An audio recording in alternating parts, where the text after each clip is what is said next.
So, welcome to Jumbo IS and welcome to our lecture series called Daily News in Shorts. In this lecture series, we cover a particular day's current affairs within a short span of time within 30 minutes. Now, the idea is that you get to cover your current affairs on a daily basis, but you don't have to spend your entire day just reading the newspaper.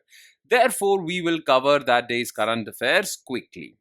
Now, just spending 30 minutes and just watching this lecture would be job half done, because just after watching this lecture, you need to revise it as well. Why?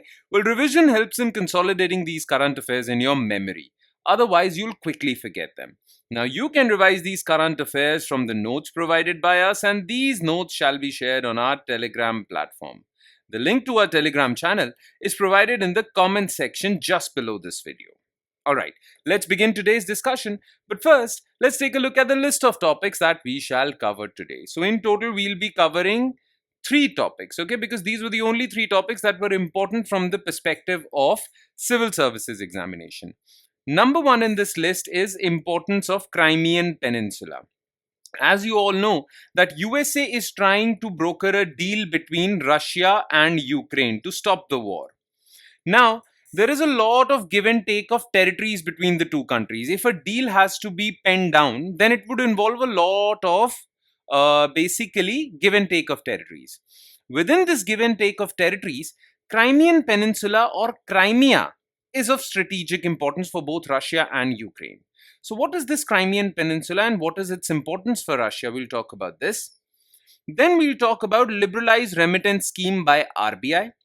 And in the end, we'll talk about Nutrition for Growth Summit that is being conducted in Paris, France. Okay, India has also participated in it. So what is this Nutrition for Growth Summit? What is its significance? What does it focus on? We'll talk about all these things. Okay, so these are the 3 topics that we shall zero in our attention on. Let's start discussing them one by one, starting with topic number 1, which is importance of Crimean Peninsula. Now look, you have to know a bit of background, okay? Back in the day before 1991, well, Russia, Ukraine, Belarus, many of the Stan countries like Kazakhstan and all, they were all part of USSR, okay? Soviet Union, okay? Everything was part of USSR. But when USSR broke down, then different countries came out of it. Okay, so Russia was just one dominant country among this within this USSR, but Ukraine became independent, and many Stan countries, Kazakhstan, Kyrgyzstan, they also became independent. Now this region called Crimea, as you can see over here, this region Crimea was given to Ukraine. Okay, so Russia was formed, but this particular territory which was part of USSR was given to Ukraine, right? But in 2014, Russia attacked this Crimean Peninsula and annexed this. So it was part of Ukrainian territory, but now it is under the control of Russia. Many people of the international community do not recognize it as part of Russia. They still recognize it as part of Ukraine. Okay, but control is with Russia because they annexed it in 2014. Now, Russia, Ukraine are fighting a war. And if this war has to be concluded, there has to be a treaty. Now, within this treaty, Ukraine has been asking USA to tell Russia that Crimea should be returned to Ukraine. But Donald Trump recently said that no, Crimea shall be part of Russia. If you really are serious about a deal, you can't ask Russia to give up on Crimea. Okay, so Crimea will be given to Russia.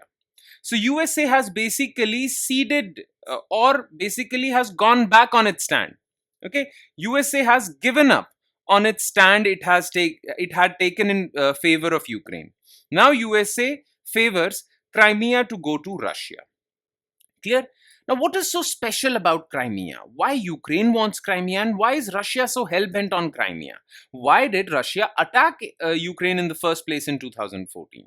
Okay, so first of all, Crimea is a peninsula in the Eastern Europe, as you can see, on the northern coast of Black Sea. So this is Black Sea, almost entirely surrounded by Black Sea, and this is Azov Sea. This small sea is Azov Sea. This entire big sea is Black Sea. So this Crimean Peninsula is surrounded by Black Sea and Azov Sea. Okay, it was annexed from Ukraine by Russia in 2014. Now, what is the significance of this Crimea? Okay, The thing is that, well, it gives Russia access to warm water ports. You see, Russia has a long coastline, 37,000 kilometers. But the problem is, almost entirely this coastline lies in the Arctic region, upper region. This Arctic region remains frozen during the winters. So Russia cannot use its ports on the Arctic region during winters. Russia needs access to warm water ports, okay, that remain unfrozen throughout the year. Now, Crimea provides Russia with that warm water port. As you can see, overall, Russia does not have access to any coastline. Okay, it has, but this Crimea provides it access to a warm water port. Okay, so Russia's coastline stretches more than 37,000 kilometers, but most of it lies in the Arctic, where sea ice makes many Russian ports unusable in the winter. Okay, so that is why this is important, because it gives Russian Navy and Russian commercial ships access to warm water ports. Plus, if they have access to Black Sea, because through Crimea, Russia will have access to Black Sea, and through Black Sea, Russia will have access to Mediterranean Sea. Black Sea and Mediterranean Sea are controlled by a narrow water passage, okay, which is called a strait. There are two straits basically, Bosphorus Strait and Dardanelles Strait. Both of them are controlled by Turkey. So, using these straits, Russian ships can enter Mediterranean Sea, and from Mediterranean Sea, well, they can access southern Europe, northern Africa, West Asia, Syria, Lebanon, everywhere. So it provides a gateway to Mediterranean. Plus, Crimea has a very big port city called Sevastopol. Sevastopol is a historic port city. The thing is that Sevastopol is a deep water port. Okay, deep water port allows Russia to have its big naval fleet. Okay, so Russia can create a military base over here and dock its naval ships over here. So for military strategic reasons, Crimea is very important for Russia. Okay, now what was the context of Crimean War? Why did Russia attack in 2014? We know Crimea is important for Russia, but what was the immediate trigger of annexing Crimea? The thing is, in 2014, well, the president of Ukraine was a pro-Russian man, but a pro-Western political movement basically ousted him. Okay, there was protests on the street, okay, and they wanted this pro-Russian president to go. Okay, now the thing is, this pro-Russian president's name was Viktor Yanukovych. Yanukovych fled Ukraine, but then Russia realized that if he goes, then Crimea is gone from their hands forever. Therefore, Russian forces took control of Crimean strategic sites days later. The thing is that people residing in Crimea, most of them are Russian as far as their ethnicity is concerned. Okay, so they voted in favor of joining Russia. So Russia completely basically annexed it. Okay, in mid-March 2014, Crimean authorities declared independence and asked to join Russia. The peninsula was formally incorporated as part of Russia. So the formal incorporation also was complete in 2014. But Western countries and Ukraine never recognized this formal incorporation, and they still consider Crimea to be part of Ukrainian territory. Now, Crimea was annexed by Russia, but there was a way through which Ukraine could basically give pain to Russia, okay, or somehow make life difficult in Crimea. What was that? The thing is, Crimea is arid. Okay, insufficient rainfall is there, nothing is there to feed 2.5 million population over there. Now, when Crimea was under the control of USSR, that time, well, Ukraine was also under USSR's control. So there was this river in Ukraine that was called Dnieper River. Okay, so USSR built a canal, North Crimean Canal. From Dnieper River, water was transferred to Crimea. This 400 kilometer long canal. Now, when USSR is over, this Dnieper River and this North Crimean Canal was under Ukraine's control. And when Russia annexed Crimea, well, Ukraine blocked this canal, constructed a dam over it. Now, 2 days after invading Ukraine in 2022, so in 2014, Ukraine blocked this canal. When Russia invaded Ukraine entirely, they blew up that dam and they restarted this canal. Now, if Russia and Ukraine were to have a formal treaty, surely Russia won't just stop at getting Crimea. They would also want control over this North Crimean canal. Okay. Any which way, the strategic significance of Crimea is very important. Now, the thing is, an MCQ might be asked in your prelims with respect to the geographical location of Crimea. Okay, whether it lies in Mediterranean Sea, Black Sea, Azov Sea, all these options would be given. So just be mindful of that. All right. Okay. Now let's move on to second news item, which is liberalized remittance scheme. So, overseas remittances by Indian residents under the liberalized remittance scheme of RBI declined considerably, especially in travel and studies abroad category. So, look, well, we Indians, when we go abroad, we have to spend money there, right? For example, we are going to England or USA, we would want to carry some money over there, right? We would carry some money over there. Now, to carry money over there, first we would have to convert our rupees into dollars, right? And then we'll take that money over there, right? Now, this is known as outside or outbound remittance or remittances by Indian residents. Okay, so Indians can carry money from India to other countries, okay, under this liberalized remittance scheme. So there are some students studying in foreign universities, they can carry money, right? People go there for tourism, people go there for medical tourism, people go there for investing in shares and land. Some people go to buy land in Australia, Canada, right? So people have to carry money. Now that money is known as remittance, okay, from India to abroad. And all these remittances go in the form of liberalized remittance scheme. So basically, this liberalized remittance scheme by RBI allows you to take money abroad. Now, recently, RBI has told that for the month of February, there has been considerable decline in remittances under this LRS scheme, especially in travel and studies abroad category. That means fewer people are traveling abroad for tourism, fewer Indian students are going outside for foreign universities. The number of students going to foreign universities has also declined. Okay, this is the thing. Now, this liberalized remittance scheme was introduced in 2004. Okay, now about this scheme. So, about LRS. So, resident Indians can remit or take money up to $250,000. Remind you, it's not rupees, it's dollars per financial year for permissible current and capital account transactions. So, for conducting transactions abroad, Indians can take $250,000 in 1 year outside. Okay, mind you, only 1 year.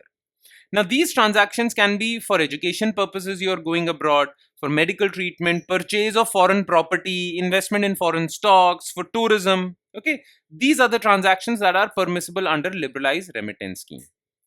Now, the thing is, when you're taking money out, let's suppose you're taking $50,000 out for studying in foreign university. Okay, now government shall collect a tax on it. This is known as tax collected at source. At this very moment, government would collect a tax. Now, people might say that, for example, I'm an Indian who earns money. I earn salary, right? I have saved up money and I have paid my income tax on that salary. Now, when I'll take my money abroad, I'll have to pay another tax, right? So government says no. It is not an additional tax liability. Okay. The thing is, you have to pay this tax collected at source, but when you'll file your income tax return, this money will be refunded to you if you have paid your income tax. So you don't have to pay tax twice on your income. Clear? But every LRS transaction above a certain limit, for example, government says that every LRS transaction above 10 lakh rupees shall be taxed. Okay. This is liberalized remittance scheme. That's all you need to know. Plus, remember, this scheme was introduced in 2004. Okay. And now we'll move on to our last news item, which is Nutrition for Growth Summit. So N4G Summit is an international conference dedicated to defeating all forms of malnutrition by bringing together governments, international organizations, philanthropies, businesses, NGOs, and other key stakeholders. Clear? So N4G Summit is conducted, okay, and in this summit, governments participate, international organizations participate, businesses, NGOs, they participate, and the main aim is to solve for the problem of nutrition, especially among children. Okay. Now, this summit is conducted every 4 years, remember. And this summit is hosted by the same country which has hosted Olympics. Okay. So, the 2025 summit is being conducted or is being hosted by Paris, because France was the country that hosted this time's Olympics, right? So it is a global pledging moment for nutrition hosted every 4 years by the Paralympic Olympic host country. Okay, so the 2025 summit was in France. Remember this fact: Olympic hosting country hosts this summit. Now, the main aim of this summit is to emphasize a shift beyond food availability to improving food literacy. People should know about good diet, healthy eating habits, especially among children. Remember, Nutrition for Growth Summit focuses heavily on child nutrition. Okay, this is very important. Now, what were the key outcomes of this 2025 summit, this Paris summit? So, UN Decade of Action on Nutrition will be extended to 2030. Okay, UN Decade of Action on Nutrition was, well, basically from 15 to 25, it is being extended to 2030. Global endorsement to embedded nutrition education in school curriculum. So, well, all countries have pledged that they will introduce nutrition education as part of school curriculum, so that children are educated when it comes to diet. Okay, so nutrition education will be part of school curriculum. Renewed commitment to promote biodiverse and sustainable diets. That you shouldn't be just dependent on one particular form of diet. Your diet should include diverse food items. You should promote that. That was the key outcome. These were the three key outcomes. Okay. Now, what is the importance of child nutrition? Well, nutrition among children is very important, because their growing age is a critical age where they require maximum nutrients. If they are not given those nutrients, well, they can have a really bad life when they become adults. They will have so many morbidities. So good nutrition is vital during adolescence, offering a second opportunity to correct early childhood deficits. Nearly 70% of preventable adult diseases like diabetes, heart disease are linked to poor childhood nutrition. If you do not have good childhood nutrition, your immunity is down. You're more vulnerable to non-communicable diseases in future when you become adult. Okay. Behavioral impact. Nutrition affects physical growth, cognitive development, emotional and social behaviors. Right? Now, what are the challenges in front of child nutrition? So, first of all, nowadays, more and more kids are addicted to these processed foods, and these processed foods have become more accessible with the rise of Zomato, Instamart, Blinkit, Swiggy. These high sugar foods have become more accessible, and more kids are dependent on this. Plus, there is lack of education with respect to, well, food, dietary habits. So, basic food literacy is lacking. Dietary diversity deficit. In India, globally, most children do not consume at least 5 of the 10 essential food groups daily. There are infrastructure gaps, lack of structured curriculums, trained teachers, and supportive environments like kitchen gardens in school. Cultural disconnect also. More and more students, more and more children are now preferring this Western fast food diet, losing connect with their cultural diet, their local diet, seasonal diet, and that is harming their health. So these are the challenges that N4G Summit focuses on. All right. That would be all. With that, we conclude today's session. Thank you so much for watching, everyone, and I'm sure it has added value to your preparation. But it would add more value if you are consistent and regular with revision. Okay? Do not forget this revision part. And on that note, I'd be signing off. Thank you so much, everyone.